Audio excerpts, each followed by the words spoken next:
Shalom à tous les bien-aimés dans le Seigneur. Je vais partager avec vous une vision que le Seigneur m'a donnée. Je pense être une vision extrêmement prophétique pour la nation camerounaise et pour tout le peuple camerounais. Il s'agit d'une révélation du Seigneur, une révélation qui certainement va bénir un bien-aimé qui va écouter et certainement va permettre que le Cameroun transite dans sa saison de gloire et dans sa saison de manifestation. Je vous convie, bien-aimés dans le Seigneur, à donner une ouïe attentive et réceptive au message que le Seigneur m'a donné et je vais le raconter tel que j'ai reçu dans la vision. La vision commence, il était 4h30 à 5h du matin, alors que j'avais terminé ma prière, j'étais en train de dormir. J'ai reçu de la part du Seigneur une vision assez étrange. Dans cette vision, j'ai vu le président de la République du Cameroun. Il était arrivé chez moi et il m'a dit qu'il est fatigué et il a besoin de se reposer. C'était très étrange de recevoir le président de la République du Cameroun chez lui. Et dans la vision, je me rappelle lui avoir dit, il y a la chambre, tu peux te coucher et tu peux te reposer. Ensuite, le président de la République du Cameroun m'a clairement fait comprendre que son temps était proche et que bientôt, le départ était imminent pour lui. Ensuite, m'a-t-il dit, je suis inquiet du devenir de la nation et de ce que la nation sera après moi. Mais il m'a dit, j'ai besoin de me coucher et j'ai besoin de dormir. Après, je lui ai dit, d'accord, tu peux te coucher et tu peux dormir. Il est allé dans la chambre d'invité chez moi et il s'est allongé, il a soupiré et il s'est mis à dormir. Au bout d'un certain moment, au bout d'un moment donné précis, je me suis plutôt retrouvé en train d'aller dans la maison d'une de mes filles dans la foi. C'est une famille qui est à l'église, c'est une famille chrétienne. Alors que j'étais dans la maison de cette famille, j'ai commencé à demander aux membres de la famille comment ils allaient et comment ils se portaient. Et les membres de la famille me répondaient, ça va, ils vont bien. Mais avant ça, le président de la République s'est plaint. Il m'a dit qu'il est passé dans la maison des membres de cette famille et a voulu dormir, mais les membres de la famille l'ont chassé. J'ai donc, dans la vision, demandé aux membres de la famille, pourquoi avez-vous reçu le président de la République chez vous et pourquoi l'avez-vous chassé? Alors il ressortait d'une dispute violente concernant des finances, concernant un tas de trucs qui se produisaient dans la maison des membres de la famille en question. J'ai noté et j'ai dit aux membres de la famille, voilà la raison pour laquelle probablement votre croissance n'arrive pas, parce qu'il y a beaucoup de débats chez vous. Je suis sorti. Alors je me suis trouvé au pied d'une colline, une très grande et large colline. De cette colline sortait un fleuve d'eau. Et ce fleuve d'eau était unidirectionnel. Le fleuve coulait de la colline, l'eau coulait de la colline, un petit coup d'eau quittait de la colline et se dirigeait tout droit jusqu'à l'aval de la colline. Lorsque je me suis placé au pied de cette colline et que le cours d'eau était en train de suivre, l'eau était en train de suivre son cours, j'ai commencé à voir le peuple camerounais. Parmi le peuple camerounais, il y avait certaines personnes qui marchaient dans le sens du fleuve d'eau. Il y avait d'autres personnes qui étaient arrêtées au bord du fleuve et lançaient leurs papiers dans de l'eau. Et il y avait une autre catégorie de personnes qui marchaient dans le sens contraire du fleuve d'eau. Dans ceux qui marchaient dans le sens du fleuve d'eau, je pouvais remarquer très attentivement le président de la FECAFO du Cameroun, j'ai nommé Samuel Eto'o-Fils. Je pouvais aussi remarquer Rigo Besson et les lions indomptables de l'équipe nationale du Cameroun, avec quelques figures emblématiques, et eux marchaient dans le sens du fleuve d'eau. Dans le sens de l'arrêt, il y avait une majorité, mais pas très nombreuse, qui était arrêtée ne marchaient ni dans le sens du fleuve et ne marchaient ni dans le sens de la montée, mais cette majorité était juste à l'arrêt. Et eux se contentaient simplement de jeter leur pétition dans de l'eau, leur pétition qui était leur prière, leur vœu, leur volonté, ce qu'ils voulaient que la patrie devienne. Et ils jetaient dans de l'eau. Et il y avait donc une forte majorité, une concentration très élevée de personnes qui, eux, marchaient dans le sens opposé au sens du fleuve d'eau. Alors je me suis rapproché vers Samuel Etophis, je me rappelle dans la vision, et j'ai dit, qu'est-ce qui peut expliquer que tu marches dans le sens du fleuve d'eau? Et Etophis m'a répondu, la seule chose qui m'intéresse, ce n'est pas de faire la politique, mais la seule chose qui m'intéresse, c'est de porter les couleurs de la nation, c'est de donner au Cameroun une gloire perdue, ou alors de donner au Cameroun sa gloire. Et il m'a dit, je me concentre simplement pour faire ce que j'ai à faire, et je me concentre simplement pour donner au Cameroun sa gloire. Je ne veux pas être politicien, je ne veux pas aller à la politique, je ne veux même pas savoir ce que font les politiciens. Tout ce que je veux faire, c'est ce que je peux faire à mon niveau pour que le Cameroun brille, pour que le Cameroun rencontre sa gloire. Et j'ai dit à Samuel Etophis que peut-être voici comment tous les Camerounais devraient rêver. Et Etophis a commencé à me parler, il me parlait des Camerounais qui avaient arrêté de rêver. Il me parlait des Camerounais qui avaient arrêté de croire en leur potentiel. Ensuite, j'ai accosté la personne de Rigobert Sombana. J'ai demandé à Rigobert Son, qu'est-ce qui fait ta particularité? Rigobert Son m'a dit, nous sommes en train de préparer un mondial et la plupart des personnes pensent que c'est l'argent dont on a besoin pour préparer le mondial, alors que normalement dans la vie, le mondial c'est une préparation mentale et nous sommes en train de nous préparer mentalement à affronter quelque chose de très grand, quelque chose de très fort. Nous n'avons pas besoin d'argent là où nous sommes placés, nous avons besoin de concentration, d'attitude positive, d'entraîner le mental à croire qu'on peut aller à la Coupe du Monde et qu'on peut gagner cette Coupe du Monde, qu'on peut la remporter. Et Rigobert Son m'a dit, lorsqu'on parle de l'entraînement du mental, on ne parle plus de la simple question de la politique, de qui fait quoi, de qui fait qui, mais on parle de la capacité de croire en soi, de la capacité de croire que demain peut être glorieux, de la capacité de croire que demain peut être meilleur.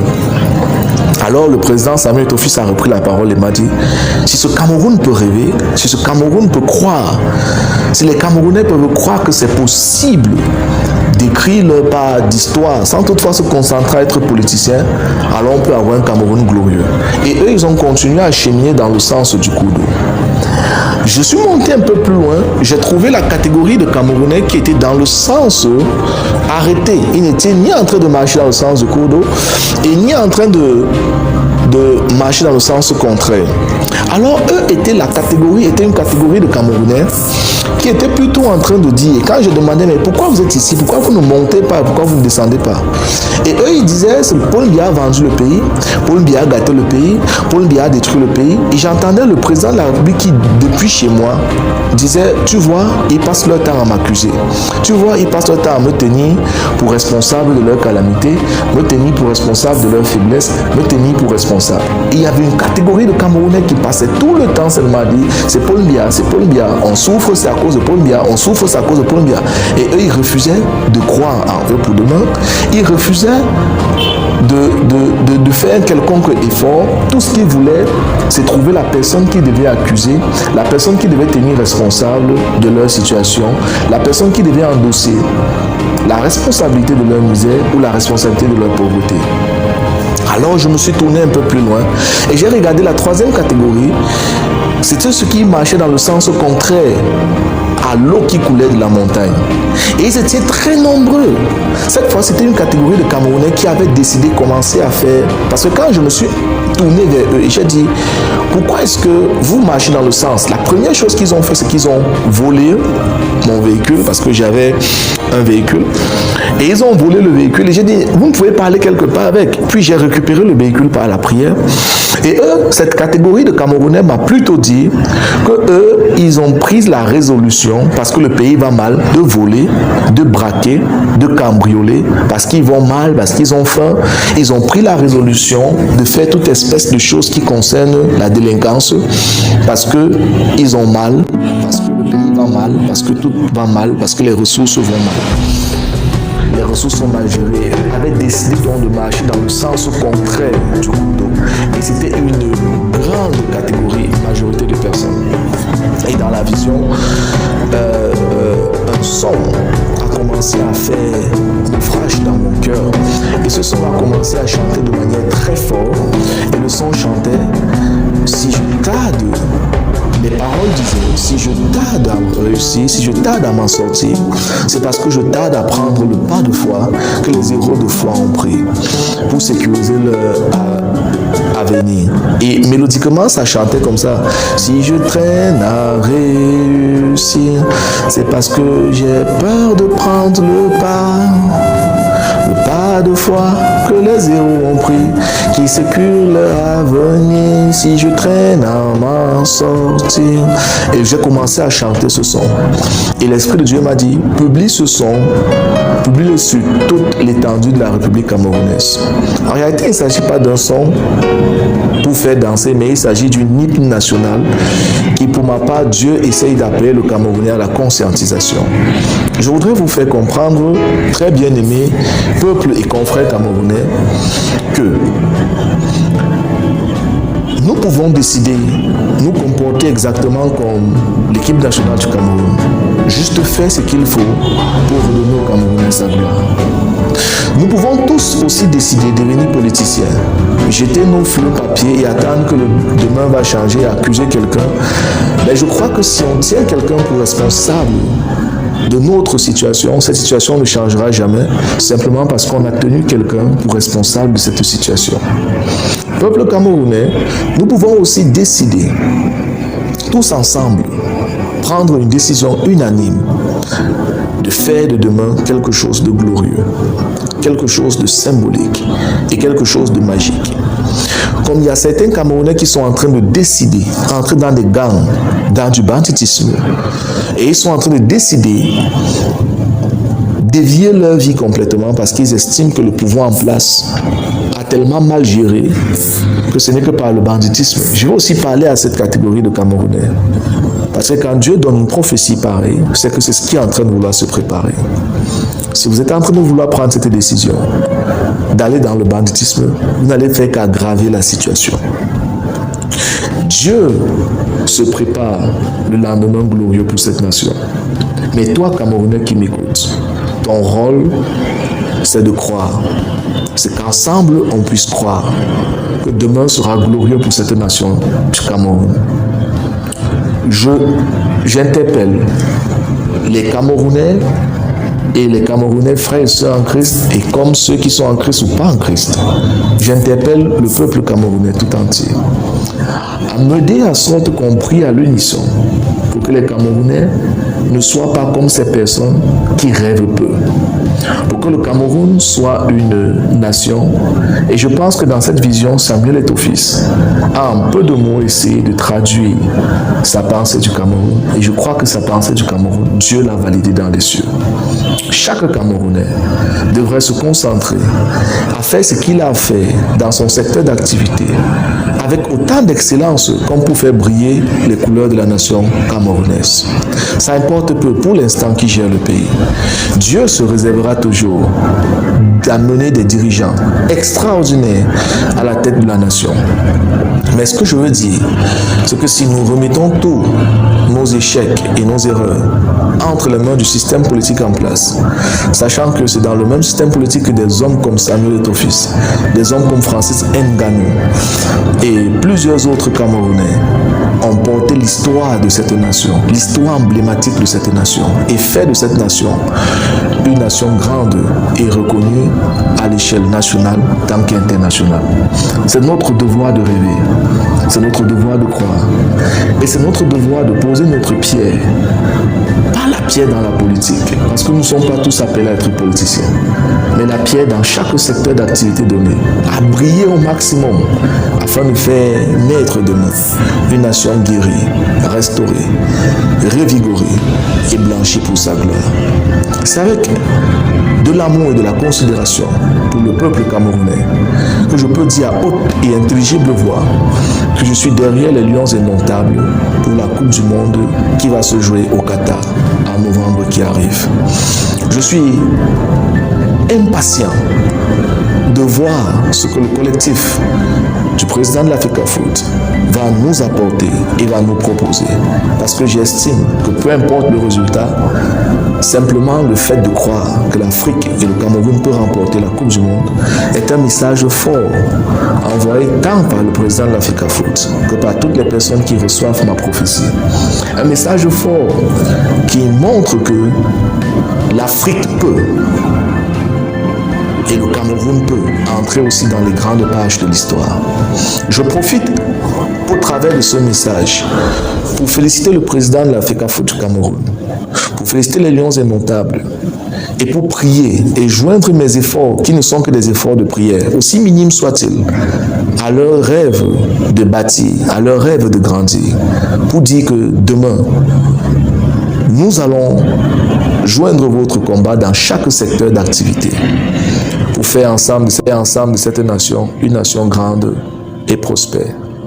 Je vais travailler les paroles du son et je vais essayer de faire le maximum d'efforts que ce son soit chanté dans le cœur de chaque Camerounais et qu'il puisse trouver que s'il est un échec, ce n'est pas à cause d'un système politique. Parce que les hommes comme Francis Ngannou ne se sont pas faits à cause du système politique, mais se sont faits à cause de leurs convictions. Au final, je dirais, on peut élever une nation par la politique, comme on peut aussi l'élever par la force de ses convictions. Je souhaiterais que tous ensemble, nous serons des personnes qui embrassons avec autorité, dynamisme, courage, persévérance et promptitude l'envie et la soif de faire réveiller les couleurs de cette patrie et de la faire vivre et briller au firmament. Je ne suis pas politicien, je suis prophète. Je ne veux t'inviter à ne pas être politicien, à être ce que tu es, mais à bien être et à bien faire ce que tu fais dans ton secteur d'activité. Je chuterai mon message et je finirai en tirant cette sonnette d'alerte. L'heure du réveil de l'Afrique a sonné, principalement, et l'heure du réveil du Cameroun a sonné. Aux Lions indomptables du Cameroun, ma prière va à votre endroit. Chaque match que vous allez jouer sera une vibration, parce que je crois qu'ensemble on pourra réécrire l'histoire ou encore faire entrer le Cameroun dans l'histoire. Et si on ne réussit pas à faire entrer le Cameroun dans l'histoire, vibrons ensemble que l'Afrique entre dans l'histoire. Ce sera quand même l'histoire d'un peuple négro-africain qui aura pu s'hisser dans les rangs de classe internationale et mondiale. Le Qatar était un très petit pays. Et si le Qatar réussit à organiser la Coupe du Monde, ça veut dire que c'est le meilleur mondial du défi de l'Afrique. C'est le meilleur mondial où les petites nations, c'est le meilleur mondial où les petites personnes, c'est le meilleur mondial où les personnes, même toi qui vends le poisson, même toi qui vends les prunes, c'est le mondial c'est là que nous devons tous suivre.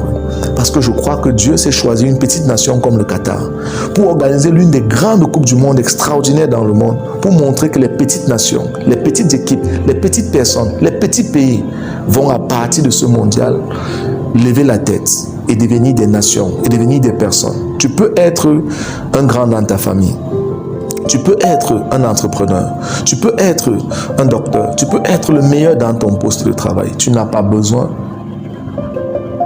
d'un système politique. Si le système politique ne change pas, amplifie tes convictions. Et moi, je crois que la vision voulait simplement dire que bientôt le changement va passer par ce pays, mais disons non aux armes. Disons non à la guerre. Disons oui à la paix. Optons pour la paix, n'optons pas pour le sang. Je crois que si cette vision m'a été donnée, c'est que je devais la partager avec la prière qu'elle touche un Camerounais et qu'elle le touche au point de son cœur. C'était le pasteur Gilja Pérez. Que Dieu bénisse toutes les personnes qui ont écouté la profondeur, la quintessence de cette parole de prophétie que Dieu annonce. Et je crois, comme j'ai déjà annoncé, le Cameroun en Coupe du Monde ira très loin. Nous avons les genoux au sol, nous avons les yeux pour prier, nous avons les yeux pour voir. Que Dieu vous bénisse. C'était le pasteur Gilja. Shalom.